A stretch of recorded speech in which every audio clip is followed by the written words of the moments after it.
రెక్కల మీద తిప్పించుకుంది,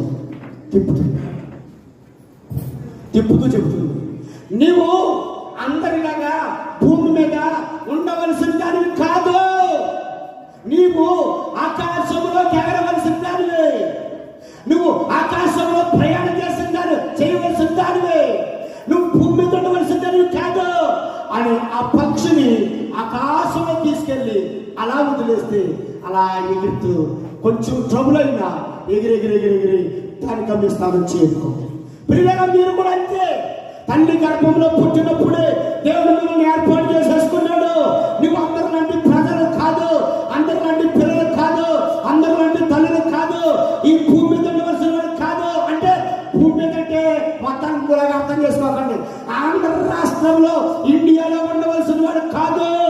మీ పరిస్థితి వేరు, మీ కల్చర్ వేరు, మీ నాగరికత వేరు, మీ మాటలు వేరు,